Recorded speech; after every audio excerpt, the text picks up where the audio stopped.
Guys, welcome back for another EVE Online video. Decided to kind of show you guys a C1 rat site called The Line. Took the Tengu on this one just because it's a lot of frigates and cruisers. It's pretty quick to do, actually. My strategy for what I've been doing in wormhole space is essentially kind of warp in, orbit, and then drop a magpie. Let it kind of gather everything up. This one you can get anywhere between like 10 to 12 million for the blue loot. It's really easy. About the only thing I would say that's annoying about this site is the spawns will be kind of far apart, which you'll notice. And you want to get the frigates down first because the cruisers are the trigger. So if you try to take the cruisers down, you're just going to overlap. So that, dropping magpies. And I just prefer to do the mobile tractor unit. It allows me kind of like to stay in op range or in flight range for the missiles.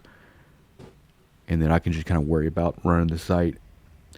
And then depending on, at least on this one, depending on how far out I'm at, when the last rat goes down, I have to burn in a little bit. I think, usually it's like a 50k burn in, but that's why the Tengu is great because I got the prop mod on there. And the newts on this one are pretty crazy, but with this fit, you'll be all right as long as your skills are good.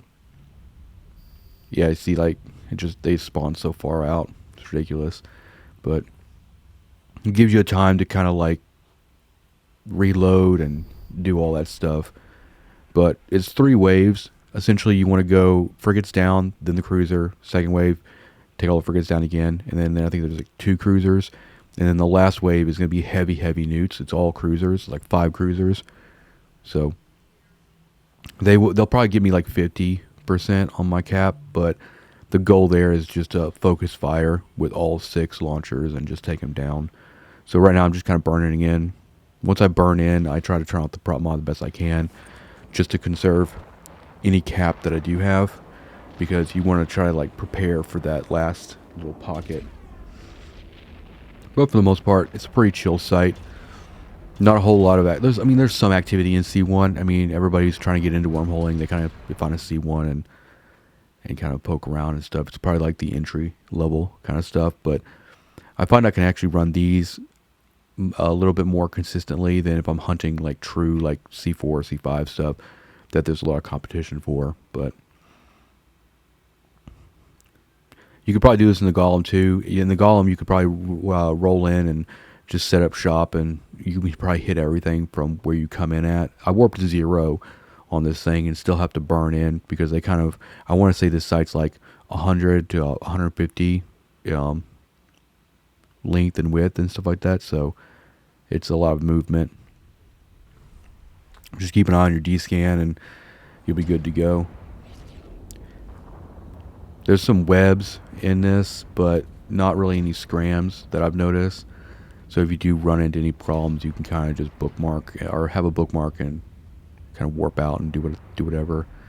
That's about the only downside of using like a tractor, is if you have somebody come hungry with you, then you're probably going to lose the tractor unit and the loot that's in it. So it's better than just like leaving the wrecks all over the place and then you have to like kind of go around and pick them up. I really enjoy the Tengu though for this wormholing, especially for like C3 and below, because we have the scanner, I have the dual analyzer, so it allows me, and an oversized booster too, so it just allows me to just do a lot without changing ships a lot. I love the Golem for like the C5 and everything like that, but it's I'm not gonna put a scanner on a Golem, so you have to like reship. And I'm working on getting an alt actually that can just fly my buzzard around and just do the scanning and do all that stuff for me. So like if I do find a good site, all I have to do is just kind of like undock. Or I'm not really living in wormhole space right now. I'm just kind of like day tripping for the most part. So I feel like the Tengu is, and that's the reason I actually originally trained the Tengu was for wormholing, because it kind of has everything that you want, right? It has the scanners, it has decent tank, you can throw an analyzer on there.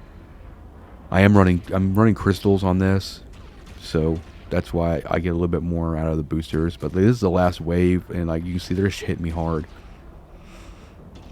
And I'm still waiting to get in range too, which is kind of the downside too. But once you get in range, I'm just going to start taking them down one by one. And then once we actually take like 2 or 3 of them down, then the newts aren't really an issue, at least on the Tengu here. You'll see the newts start to slow down. Yeah, I think they're probably going to get me down to like half, if I had to guess. But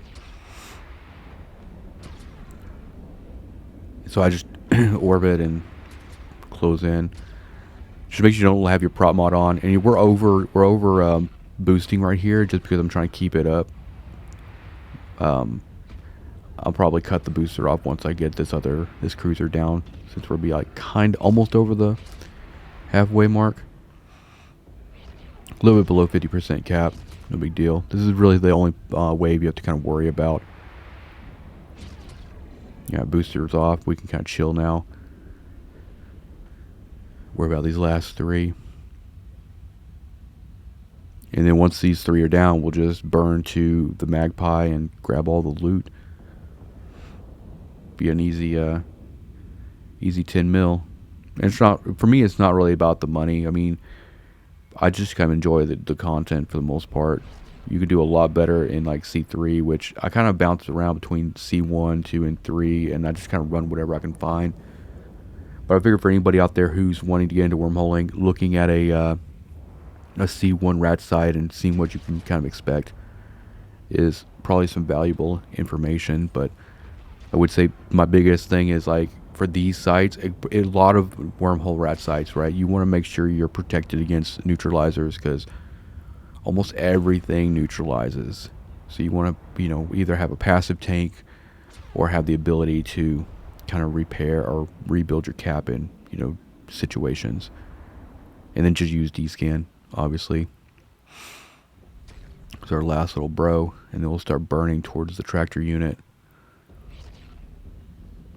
I plan on doing a lot of these videos just kind of showcasing all the different types of wormhole rat sites for information purposes, I guess. But I'm just kind of enjoying chilling in wormhole space. This guy should go down the next couple of volleys. And then I'll burn in and we'll check out the value of loot. So, and now we're just going to sit here, approach, turn all this stuff off. Booster off, start aligning. I'll try to speed this up in recording. Alright, here we go. Yeah, about 10 mil. Not bad. And go and grab this guy up. But yeah, thank you guys for watching, and thank you to all the members out there, and I'll see you in the next one. Peace out.